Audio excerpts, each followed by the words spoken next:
we open for discussion. Okay, Surya and then Joseph. I think we'll just 1, 2 here. So perhaps both of you can, maybe we can see how it goes. Okay, go ahead. Yes, Ambassador Hyder, my name is Robin Steinberg. I'm from the press. I'm Robin Steinberg from the press. I have a question about concerning about the definition of South Asia's stability. How has stability, the word itself, has been redefined over the last 20 or 30 years between your relationship with India, and as well as another question concerning Afghanistan. How does Pakistan play a role with this present transformation of the government and the way Afghanistan view the freedom for for human rights? Will Pakistan play a role to negotiate as a intermediate relations with the United States? Yes. Well, could I answer that? Yes. Well, I think the question of strategic stability, I'm not very intellectual myself, but I look at strategic stability as people look at it, that there is no conflict or war.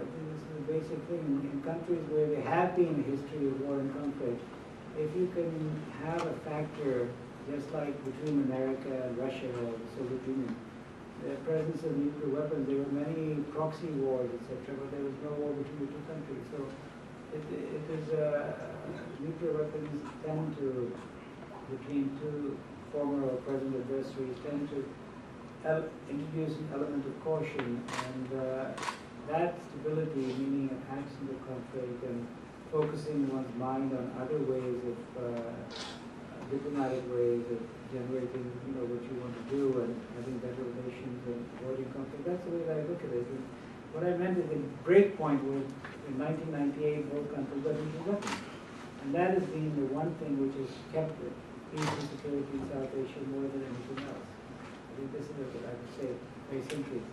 In terms of Afghanistan, I don't think we have any role between America and Afghanistan, because after all, Americans have been occupying Afghanistan for 10, 11 years now. So they have gone more than 2 years, they know each other very well, etc.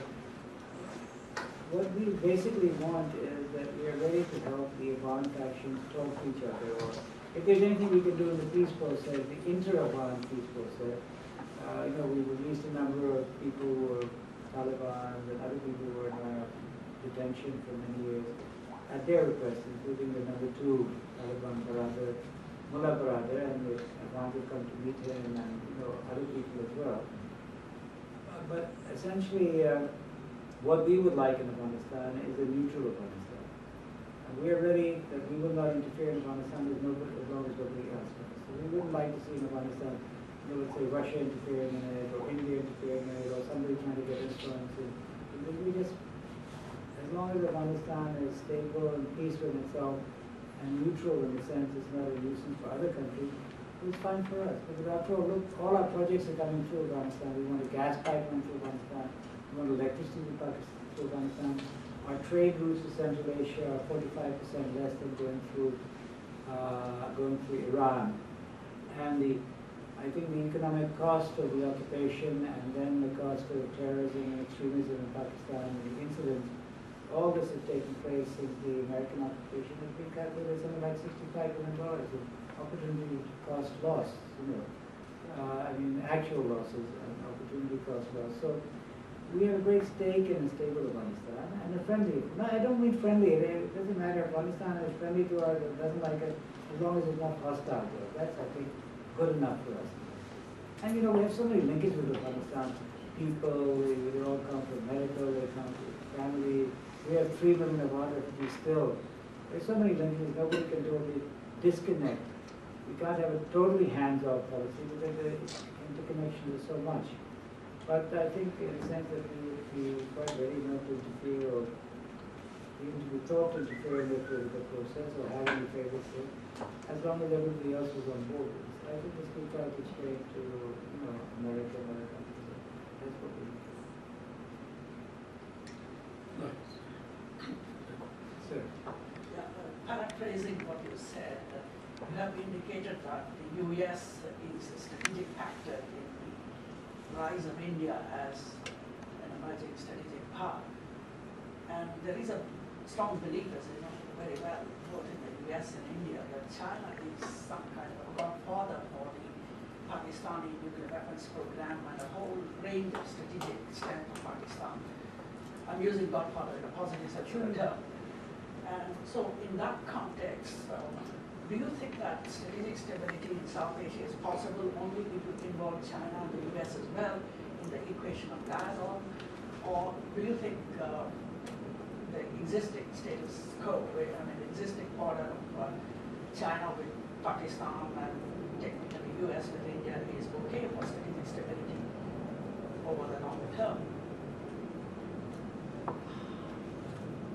Well, I think the thing about the India-America relationships in 2005 is that in terms of, I tried to point out, the U.S. agreement to deal has given a tremendous strategic capability to India. And I think the American intention, as American authors and analysts like Seoul said, that they're willing to change all the nuclear rules so that India's nuclear missile capability can be built up. Not from the American point of view, really Pakistan, but really China.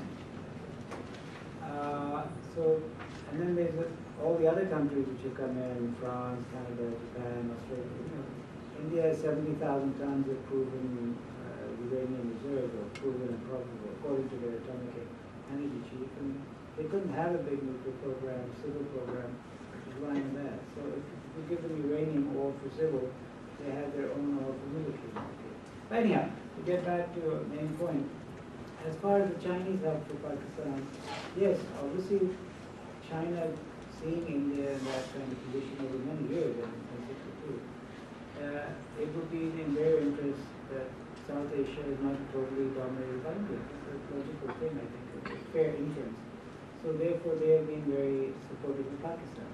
As far as the nuclear weapons program is concerned, you know, to produce a nuclear weapon like India did as well, although they started off in the Chantel research laboratories before, many years before us, etc. It's not that you don't really need very much, you don't need assistance with that if you have an enrichment plant. In fact, our enrichment plant was much before the Chinese for that. And our nuclear weapon depended on enrichment until only very recently when we were developing plutonium.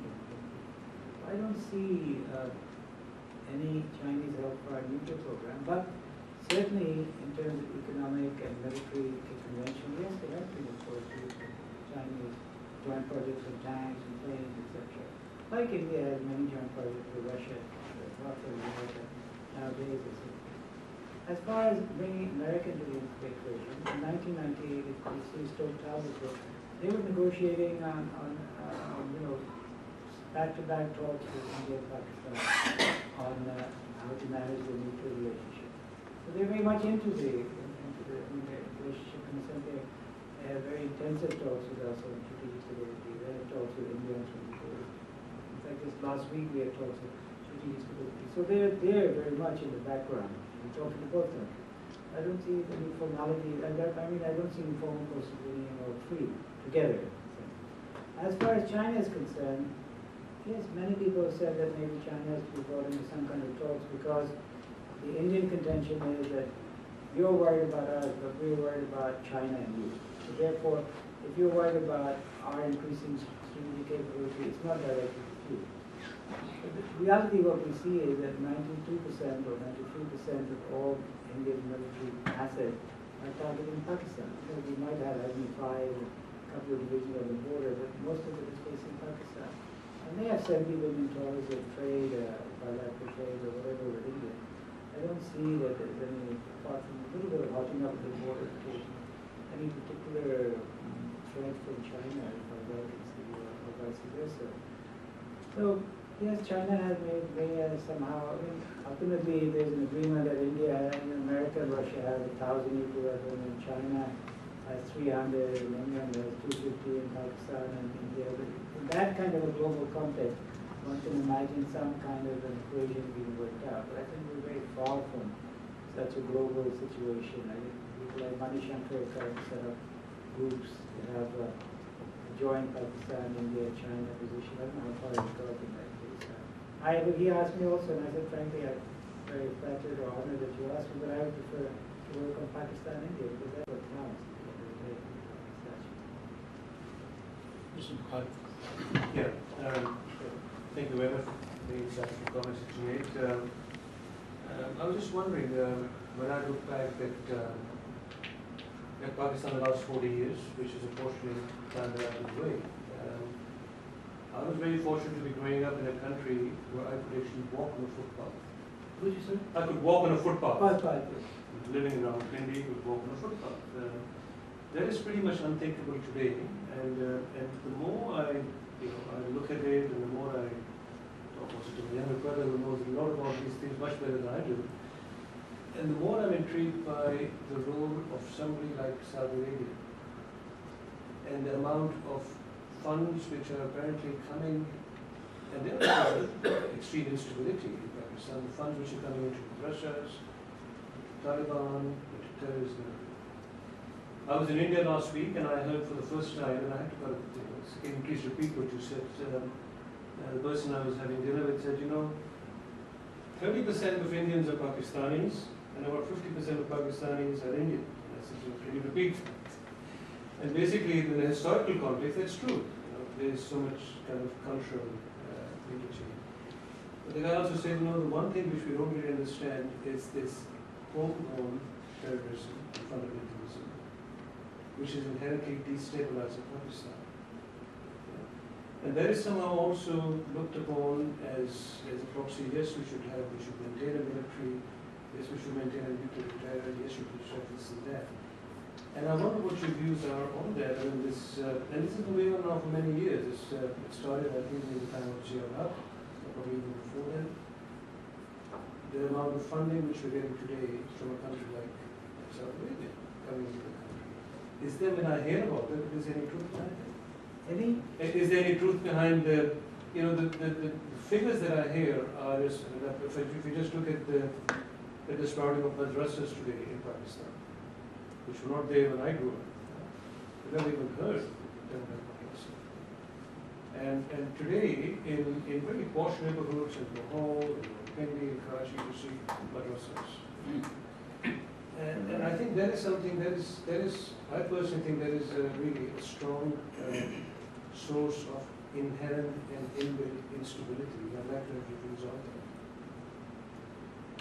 Yes, I think one would have to come and have a whole discussion on a separate topic at some stage over here. But anyhow, I think in a very brief way, I don't think the situation is so bad that you can't walk around Pindi or Lahore, people walk around. But they do, but they get blown up. No, I don't agree because I think that exaggeration when you were outside. We have 185 million people, life goes on, there's one bomb blast every 5 days. It's fairly localized. I don't think there's any insecurity people walking around. Yes, if you go to some very public place or a mosque at a time of religious tension, it's a possibility as such. But it's striking and somewhat, it's just like people say, plane crash. Less chances of a plane crash than in a car accident. So yes, it is unfortunate, and we get a very bad incident outside because that's what comes out in the newspaper whenever something bad happens. There's always the things out there. So I don't think people are personally that insecure that they can't walk around. At least I walk around and people do as well. But anyhow, the thing about the madrasas, yes, for many years there's been a kind of feeling that there's a kind of a proxy war between Saudi funding for the some right-wing Sunnis and there's Iranian funding for people from Shia's community. And that's been very unfortunate. And actually, when you look at it, we've told the Americans many times that all dollar transactions, most transactions are wired through America. There's no direct sort of thing that's there. And you keep on talking about money laundering and counterterrorism and anti-terror. Why don't you crack down on this a little bit? It's not just from Saudi Arabia. It's not that vast amounts of money, but there's also from the Gulf countries aside. For some of it for extremists. Which is there in that case. Why are the Americans not able to stop some of that to come through? All developing countries they tend to be ready to accept foreign exchange without question and deposits. We do it. Singapore has got one of the strictest banking secrecy laws for their own private banks. It's very difficult for anybody in Pakistan to find out how much money is here and tax people for it. So that's the higher end of the spectrum. Talking about the lower end of the spectrum. Then when it comes to the question of madrasas, I mean, Professor Yasa was saying about education, many studies have shown that where you have good public education, the madrasa thing declines with that. And then I think the other thing is, it's not that all madrasas are fostering radicalism and extremism. I mean, I personally think if we have more public education, there will be much less madrasas around. But if you look at the madrasa, apart from the fact they're very ancient institutions in Islam and Pakistani, I mean, in Muslim polity, what do? The poorest people, they send their children there, they don't have to feed them, they provide food, they provide shelter, there are no street children wandering around. I mean, you find a few beggars in like just like in Delhi or somewhere else, but like in Libya or Bosnia or wherever, Kosovo, you don't find thousands of those with street children. They go there, most of the people, their ambition is to become Khatib in a mosque or teach the Quran in school or something like this. And, many of them are studying law degrees and other things out there. They try to have a job, some of them go into call centers and things. So I don't think the madrasa as such, I would think maybe a few small percentage of them have been, some have been closed down and some have been discouraged or have tendencies which are extremist, etc. You might talk about the mindset as such and say that they're very conservative. But I mean, today's fundamentalists, Muslims are always somehow pilloried for being fundamentalist. In America, I mean, the term fundamentalist was for the evangelical Christians in the 1920s. And even now, if you look at the right-wing movements in America who are Christian, I remember the last Ashton, the Attorney General, said there is only one king in America, and that is Jesus Christ. They are extremely strong Christian movements out there. If you look at the Jewish community, you go to Tel Aviv or parts of New York, you find people, Hasidic people wearing their long hair, etc., and being very observant Jews, etc. They're not regarded as sort of some sort of social threat or extremist threat. So there are people who go to madrasas, who become religious. I think being religious or conservative by itself is not a crime or something which is inherently destabilizing, but yes, it can give rise to something like that. But I think many terrorists that we found, and they found in the history, were all middle class people. If you look at the 9/11 people, none of them are madrasa type people from Egypt. No one came from Saudi Arabia. 17 out of 21 came from Saudi Arabia. Well, yes, and the rest were Egyptian. But I mean, none of them were madrasa students. Most of them were middle class people, etc. So, but you're right. I think basically the answer there is more public education, better quality education, more job opportunities. And then as I said, I've talked to many people in madrasa who live near one as well as Tampa. And many of them, one brother is in madrasa, one is in the army or some sort of thing, one is an engineer working as a clinical, working in a clinic, done some degree, X-ray technician. And many of them want to finish their degree there and go to the Islamic University and do law or something, to be able to teach, etc. So, like everywhere else, they have a kind of human need to support their families and do that. And most of them are motivated to find a job of some kind. Maybe the job is more religious, that they can teach the Quran, go to school and do that, etc. Per se, I don't find that as that all of them have to be painted with that brush or worried about. And if you go to India too, they've got homegrown terrorists who are Muslim, they've got homegrown persons, the saffron terrorists, they have large areas, with Maoists out there. So this problem of ideological people like the Maoists or extremists or, could be Muslim, could be Hindu, etc. It's sort of, in South Asia, it's quite a large problem. Maybe can be seen more in the eyes from Pakistan because we have explosions and things and much less in India. But it's a problem that has to be dealt with. The other thing, of course, that I said is that, what happens is it's like the Israelis have found out if you occupy a country like Palestine, then it gives rise to many movements of extremism, etc. So one thing we always tell the Indians is let's try to have some kind of modus vivendi of Kashmir. A lot of the Kashmiris are upset and people in Pakistan are upset. And I think there's one reason why the people were upset about Afghanistan. They said, we always thought the Kashmiris should be free to exercise their right to self. How can we be happy if the Americans take over Afghanistan or Iraq for that matter? So, I mean, the out for drivers for extremist tendencies, 2 others, now 3 years ago, another driver. And the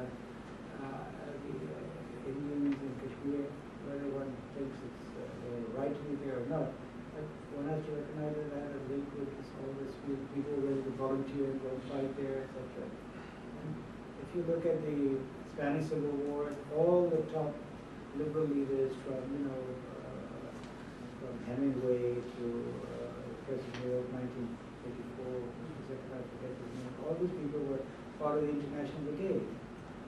But obviously, after 9/11, they came to the kind of sea change. People who want to go and volunteer and fight in a country like Syria or whatever, Afghanistan, now they're all regarded as terrorists and stuff.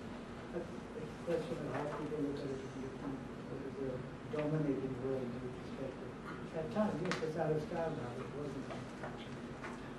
I can certainly make some comments on the fact that last 5-6 years I've been studying suicide terrorism globally, and I think the unbalance of probability, almost all high value terrorists in Pakistan actually come from public schools, not from the madrasas. So there is this perception that madrasas are recruiting ground for terrorism. I think madrasas do contribute to sectarian conflict. It actually creates, because what is happening in Pakistan is, and please correct me if I'm wrong, that madrasas, particularly when the money is coming in from Saudi Arabia and Gulf states, is strengthening the Deobandi Islam as opposed to the Bravery Islam. I think and that started with General Zia's regime. And I think that particularly, as most Pakistan is primarily, Pakistan Islam is really more a Bravery Islam than Deobandi Islam. And the privileging by the state of Deobandi Islam actually had created a kind of situation in which, of course, which has given rise to sectarianism, sectarian hostilities, etc. But interestingly, contrary to what I expected, the violent extremists in Pakistan actually do are product, not all of them, but the large majority of them are product of public schools. You also include politicians and all that too.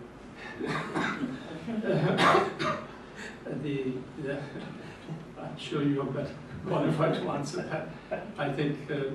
But one of the very encouraging development in Pakistan is Pakistan is probably one of the perhaps a handful of Muslim countries where power has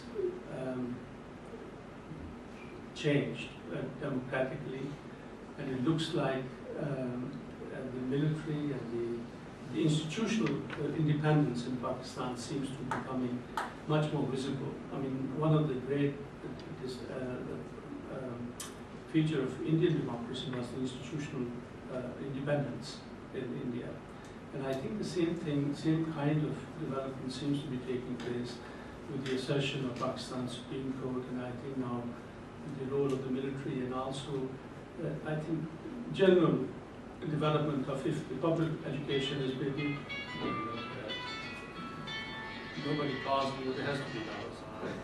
But when the public education has actually suffered as a result of lack of resources, the private education institution, LUMS, Aga Khan University in Karachi, Lahore School of Economics, BNU, they're all universities which actually, by international standards, are quite respectable.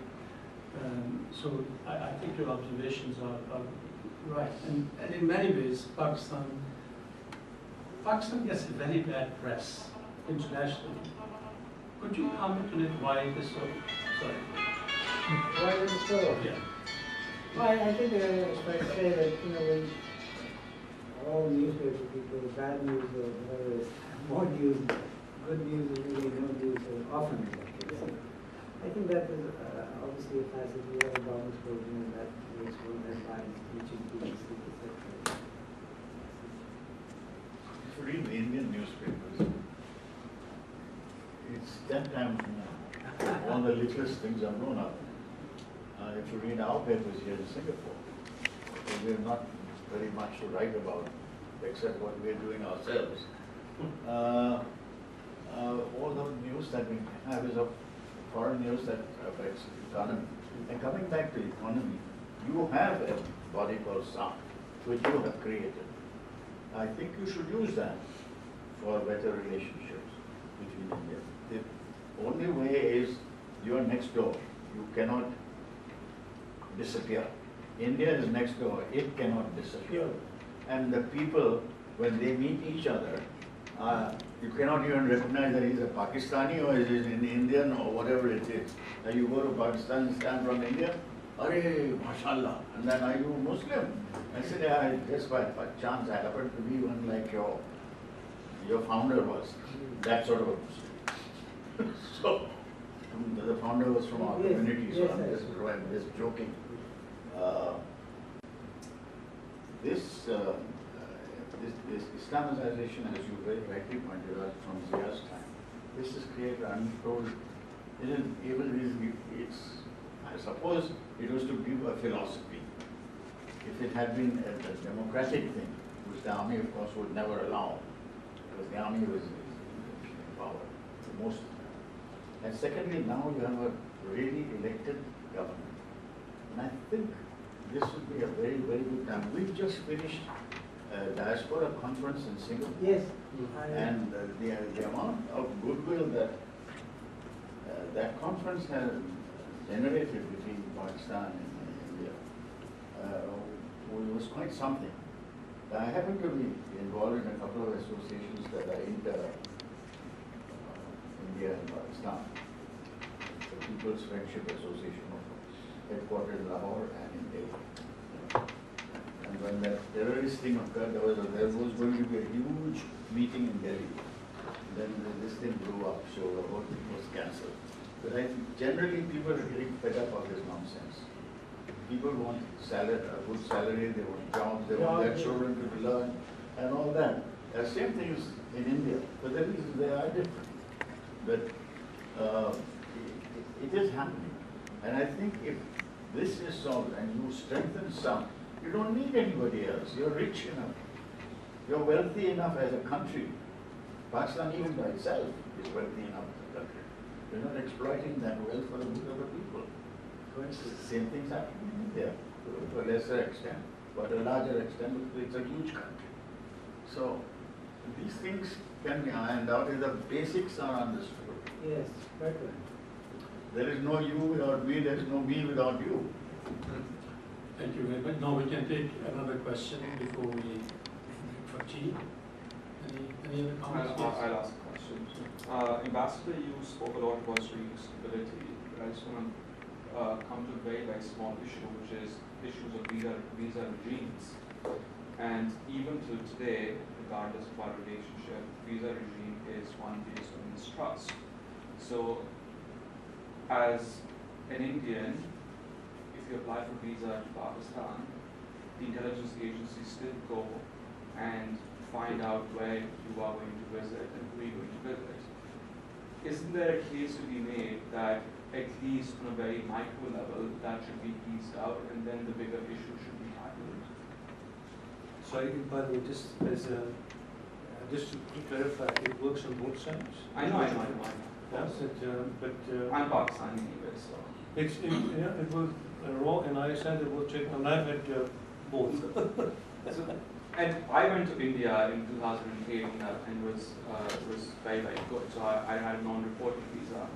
I have a friend recently who's applied for a visa and the ISI went and checked. All the intelligence agencies went and checked, which sort of gives the impression that you're not welcome. And you speak and you sit here and talk about, you mentioned that 50% of Indians are Pakistanis and vice versa. It doesn't seem like that. Yes.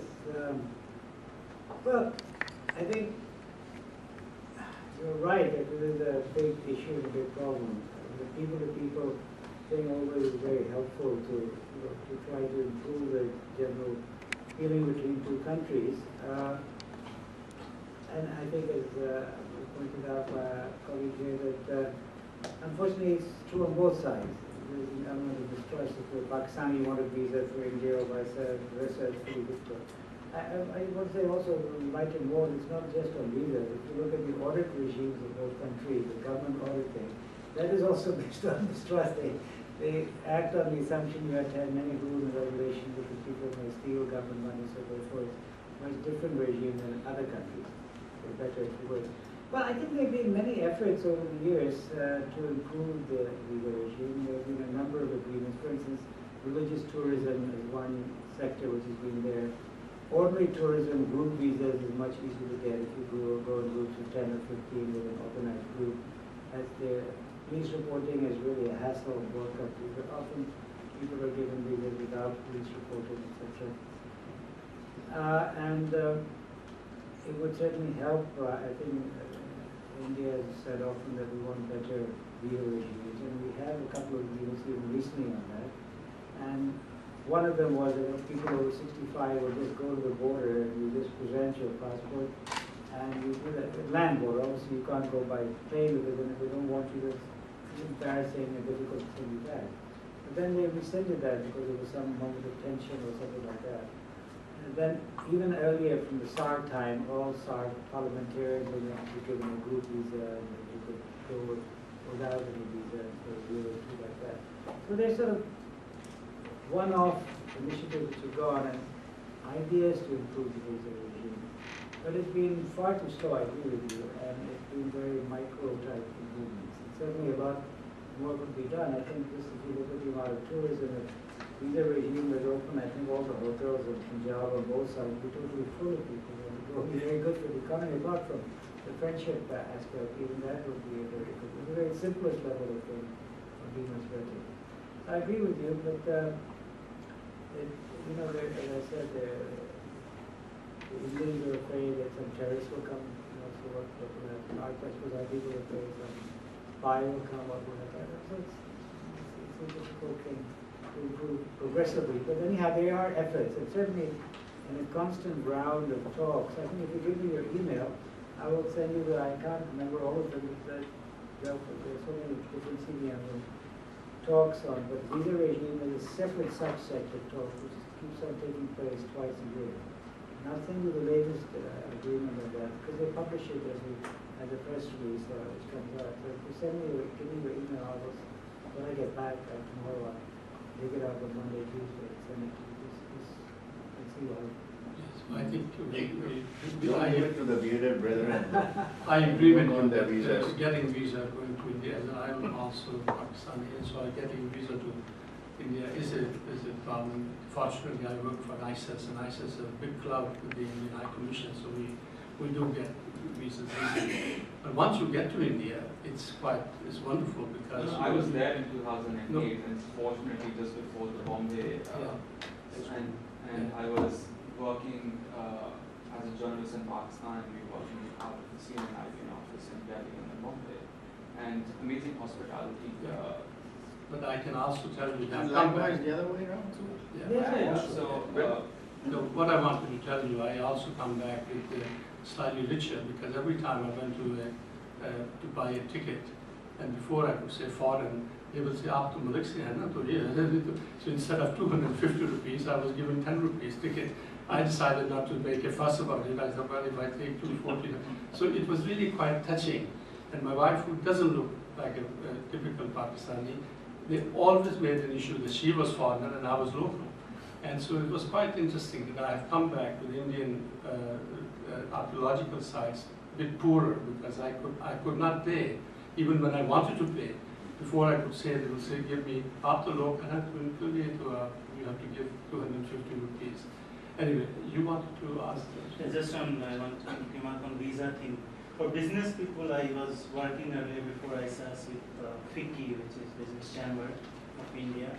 For business people, getting visa for Pakistan was quite easy, and I had seen for Indian businesses getting Pakistani visa, it was a matter of couple of hours. Even at a very short notice, we were able to manage Pakistani visa. But for think tanks which are in Delhi or other think tanks who are working on a strategic issue, for them it was, if you are planning something in Pakistan, the most problematic thing will be getting Well, thank you very much, Mr. Ambassador. It's very kind of you. We have imposed on your time and generosity. Thank you very much for sharing your thoughts. You're all invited to some tea and biscuits outside. Thank you.